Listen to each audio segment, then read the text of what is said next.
the tools, which is tied to the framework, it would be, the more simple, the better. So the A/B test, let's say we run an in-store digital screens campaign, we would typically suggest a proof of concept to be two similar formats of the stores, to then have an incrementality or any other metric easily obtainable after the test.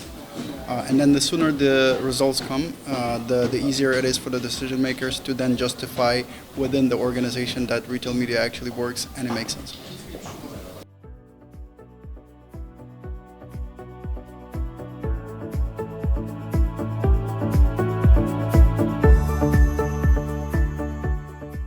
I think that indeed is something that resonates throughout the market.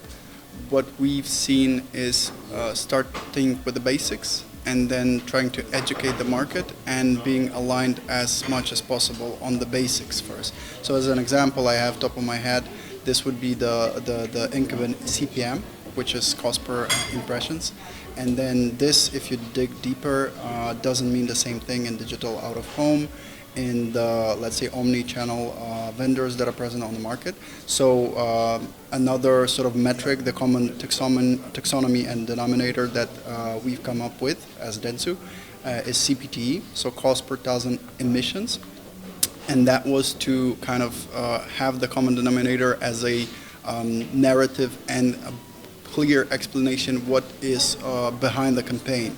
If there's any advantage to the delivery, to the reach, or any value added behind the campaign, we would strongly suggest to name it accordingly and bring the respective value within the name. So in other words, the better the understanding and the more basic the metrics we use, the more aligned the market is, the better it is for the entire landscape and all the players within the ecosystem.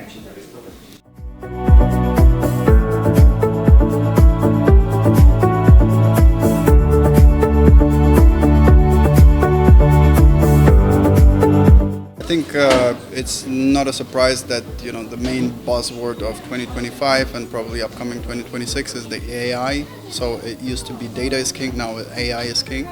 And I'd say anything and everything tied to the practical implications of AI would be the innovation that anyone can afford. So all the players within the ecosystem could be thinking about the AI optimization and simply test their sort of incumbent way of optimizing the campaigns towards a specific goal versus with leveraging the AI.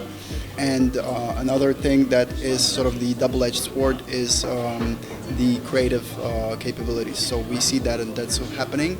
The thing that would be the overarching theme that is probably more distant but still is something to look into is the product development and a quick piloting. So this is something that we do within dentsu Poland, is we try to come up with quick solutions to clients' needs based on AI, faster way of delivery, or simply measurement upon the delivery. And then after that, we are clear to understand whether this product is meant to be rolled out. So to put it simply, the optimization, the creative capabilities, and then lastly, the product development.